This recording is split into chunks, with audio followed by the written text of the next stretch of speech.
Well, I've had a few questions on YouTube about the power poles and drift paddles.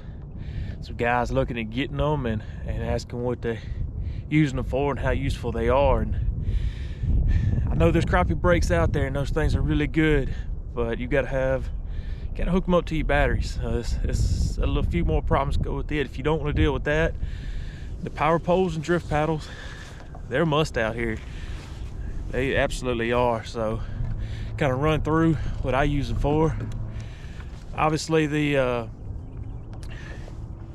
power poles themselves, shallow water anchors. These are 8 foot, so if I get in 7, 6, 5 foot water, even less, however deep, I can put them down, I can anchor the boat. I still have that functionality of them, and I absolutely use it, especially in the springtime, getting up on the stake beds and different cover in shallow water.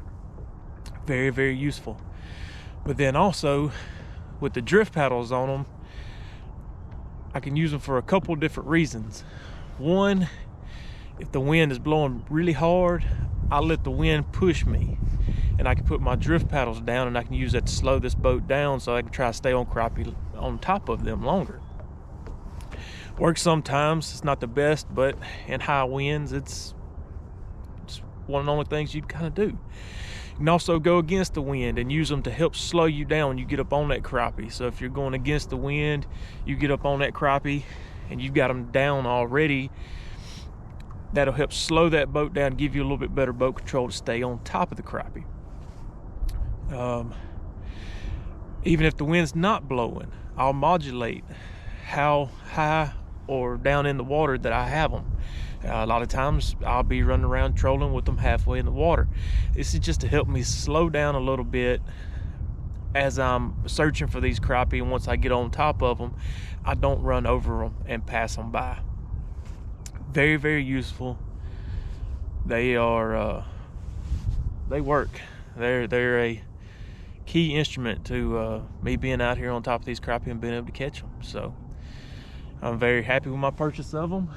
There's something that, you know, as you get out on your boat, you have to just mess with and see what works best for you as far as where you keep them in the water. Like I said, most of the time mine are halfway in the water, halfway out.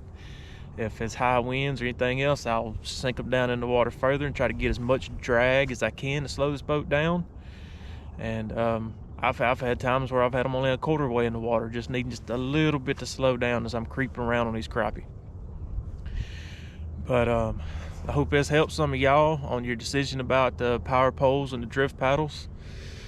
Thank y'all. If y'all hadn't already, if you don't mind, go ahead and subscribe. I do appreciate it. Thank y'all.